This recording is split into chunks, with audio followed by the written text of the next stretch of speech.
Hello guys, JP Mitchell here, back today for another video. This is going to be on my autism recovery story and how I went from this autistic child to a researcher on autism. So let's do this, guys. So my story officially starts in 2003, 2004, when I was approximately 4 years old, and that was the year that I was diagnosed with autism. And throughout my childhood, all this leads up to 2009 when I was approximately 11 years old. When we went back to, me, Mitch, and Peggy went back over to Sunny Hill to get me tested. And my IQ score was extremely, extremely low, which is not good. It was 35 to 28 to 24 to 2. Which that is a very low average IQ score.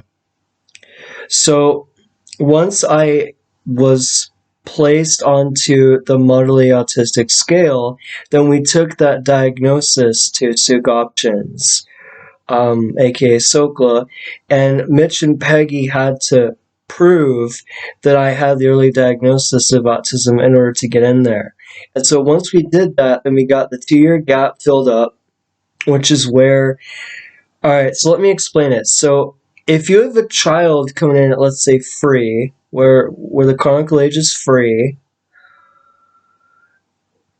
and by the time the child's 4, that gap's going to be 3 years, and by the time the child's 5, that gap's going to increase. So if I start an intervention with a 5-year-old child, but their mental age is standing around 1 or 2, it's impossible for me. It's a much harder job to cast a child up, to use the 3 years to cast a child up, because he'll be 7, he'll be 8.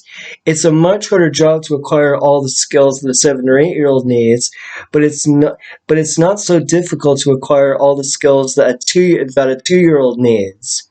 So my story starts with baby steps. So by the time I'm 4, all my skills and all my language starts to go away. So when you see the behaviors with my character start to emerge, that's when you start to see the symptoms of autism come into play and into fruition. So by the time we get to Sunny Hill in 2009, when I'm 11 years old, that's when you start to really see my IQ scores drop. So once we get into SOCLA, after we get the diagnosis, that's when we get the official ball rolling.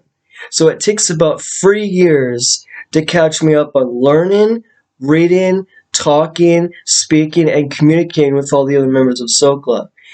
And so once I finished up Journey Middle School, then I was on the way to recovery. So now we go into EMCS. Now EMCS is like the most exciting for all of what they do with my character in the story. So with my character in EMCS, it was like, okay, so I'm still on the path to recovery from autism, but now I'm going into a whole new high school, into like a whole new decade, a whole new era where things are going to change for me.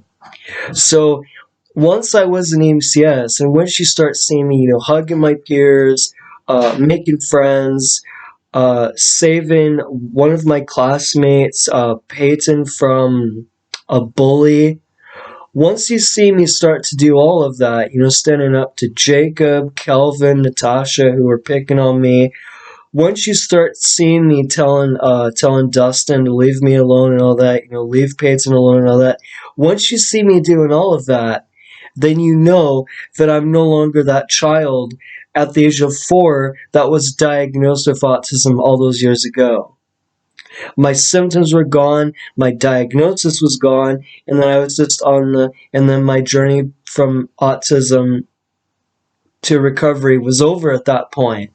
So I like how I go from this child where all of my language and all of my life skills, how all my communication went away, all of that went away when I was autistic. I had no skills.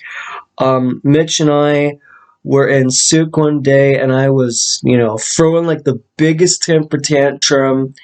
uh, in the store at Shoppers Drug Mart, and the customers, Mitch got some pretty rude, mean, not so nice comments saying from the customers, well, you need to get your kid under control. If your kid's going to behave like this, then don't bring him back in. Your kid's an idiot. The way he's behaving like an idiot. So that is where you see the theme of discrimination start. That's where you see people start to really notice that something is honestly wrong with me. So Mitch and Peggy knew of autism, but they didn't know about autism. They didn't know how it affects the child, how their behavioral symptoms start to come into play. So it wasn't just the autism that was the scariest part. It was the way I was acting. It was my behavior. It was my of how I was acting. So it wasn't just my behavior, it was the way I was acting.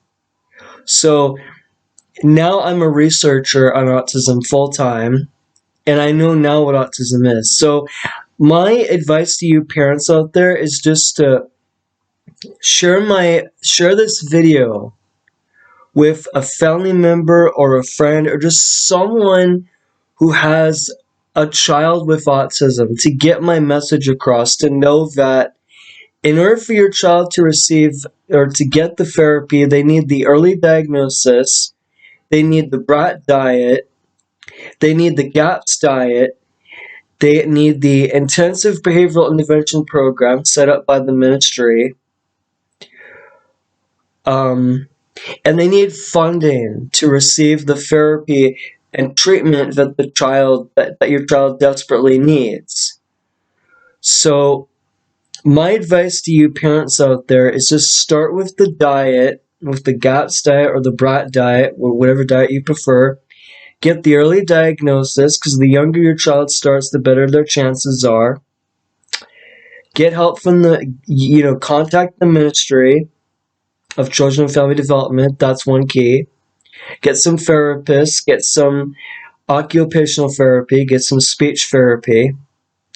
And just learn from my experience with autism. Just learn from my story, learn from my struggle, learn from what I went through as a child with autism. Because you guys have to know is that you parents know of autism out there, but you don't know about autism. You don't know how effective it is. You don't know how your child's going to act. You don't know the warning signs. You don't know where to get the diagnosis from yet. Because if your child's not diagnosed yet, then they can't get the therapy that they need to help their child emerge from autism. So my story with autism, it takes baby steps, right? It starts from age 4, then it goes up and up. So Sokla taught me baby steps to manly steps, right? The therapist taught me to speak, but Sokla taught me what to say. So when you learn from my story, you learn that autism recovery is possible if you take the right steps, if you get the early diagnosis, if you catch it early, if you get it early. That's critical, that's key. But you got to do it sooner than later. Because the later the treatment is begun, the less effective it tends to be. So the younger you start as a child with autism, the better your chances are. Alright, ladies and gentlemen, let's get this video started up. Let's do it. Peace to all you parents out there who have children with autism. I appreciate all of you, I love all of you, and I respect you all for what you're doing for your child. Let's do this, guys.